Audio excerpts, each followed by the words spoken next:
Hey everybody, this is Stuart with Wine on the Dime, and I used to hate Spanish wines. And I mean that, I used to hate Spanish wines. And even my father-in-law, who had been drinking wine for a long time, had said, I've never found a Spanish wine that I thought was good. Well, not too long ago, I kind of got into Spanish wine because I actually found some that were good. And then I made him admit that it was a good day. Because I won again. Anyway, I don't really know what any of that has to do with the fact, except for the fact that this is a Spanish wine, and I'm going to review it. Stay tuned.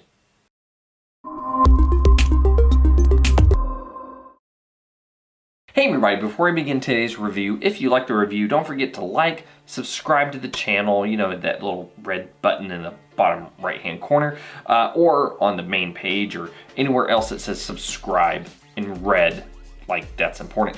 Also, click that notifications bell because I'm going to be doing live streams, and it wouldn't hurt for you to be notified when they are up. All right, so anyway, today I'm going to be reviewing the 2016 Muriel Fincas de la Villa. It is a Crianza from Rioja, and I'll get into that in a moment. It is 14.5% alcohol by volume, and I don't remember the price because I got rid of the receipt, so I'll have to look it up when I'm editing the video. That happens sometimes. Anyway, so no screw top, traditional cork. All right, so there are a few different classifications for Spanish wines. There's Joven, Crianza, Reserva, Gran Reserva. For Crianza, that means it has to have been aged for at least 24 months, and 6 of those had to have been within the barrel, at least in terms of red wine. White wines and rosés have a different, the whole legal classification things can be difficult with wine. Anyway, let's not worry about that. Let's actually worry about the wine itself. All right, so in terms of color, you're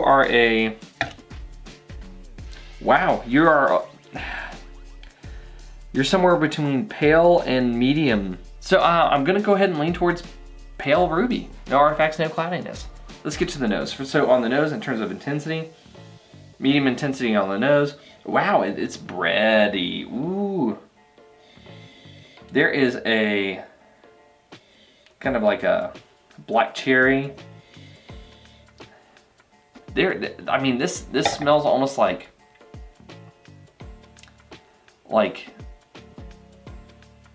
if you get a piece of toast that is reasonably charred, like if your toaster has a 5 and this is a 4, this is where that's at. But then you put some butter on it, so it has this buttery, almost well done toast nose. Has a little bit of black cherry, a slight touch of raspberry. Also has a little bit of a barnyard going on with it. Maybe a touch of cranberry. Yeah, a little bit of cranberry. I mean, there's red fruits, a little bit of black fruits. It's got some nice kind of toastiness to it. It's got a little bit of that mallow with maybe it's a browned butter too. I mean, this is really the thing that gets me up front on this are the secondary and the mallow. So, but I mean, it does smell good. I'm not gonna lie, it does smell good. But does it taste good? Let's get to that.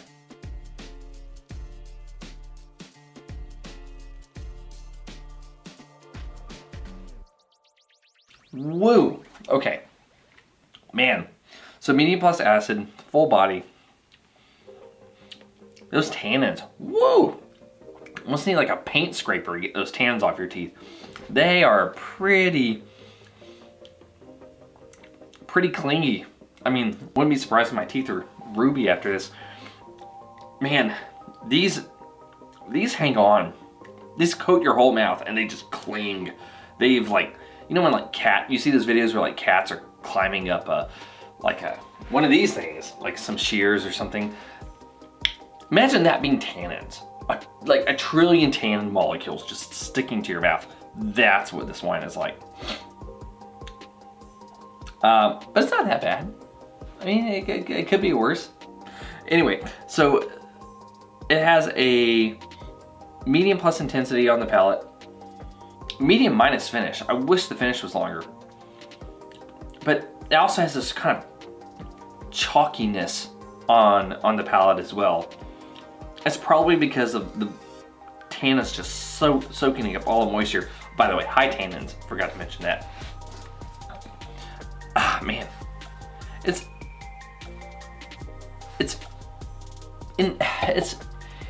an interesting wine on its own.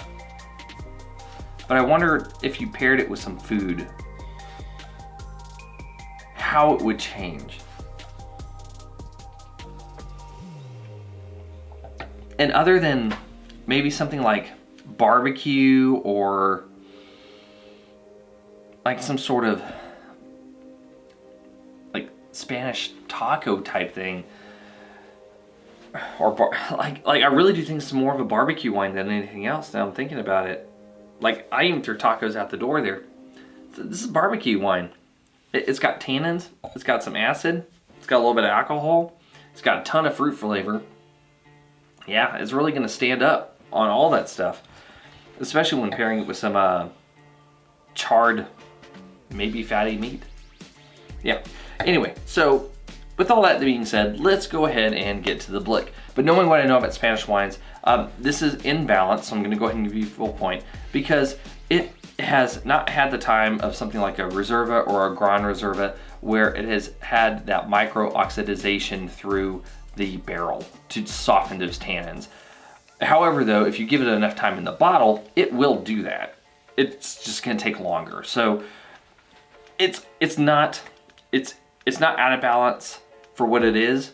But if you're someone who's new into red wine and you're looking for something that's kind of like a mellow stepping stone in from like white wine or rosé into red wine, I don't recommend this, because the tannins are going to be very abrasive for you and you're not going to understand how to handle them. So, but still full point. Length, you finish pretty quickly. To be quite honest, medium minus finish, no points. In terms of intensity, I'm going to go ahead and give you half a point. Medium intensity on the nose, medium plus intensity on the palate, so half a point. And complexity, I am getting a good chunk of barrel. I am getting some mallow. I am getting some primary fruit. I'm not getting any aging on this wine really at all. So I'm gonna go ahead and give you half a point. So ultimately, assuming I did my math right, Carl, you can check me. This is 2 points, so I'm gonna give you a good. But this wine has serious potential. It has a really high amount of acid. It can carry itself for a long time. If you lay this down and you treat it right, then it's going to be something that develops very nicely over time and can probably develop into a very good wine. But if you're going out and buying it right now at $12, I just remembered how much I paid for it. If you're going out and buying it at $12, it's a good wine. But I mean, it really needs some more time to develop and kind of soften itself over time. Anyway, this has been Stuart with Wine on the Dime. If you liked today's video, please like, subscribe, and comment. Have you had the Muriel Crianza? I'd be interested to know if you have. Leave a comment below, and I'll see you all again soon with another episode from Wine on the Dime. Oh, I probably need to drink this because, I mean, I can let it age. You can age in my belly.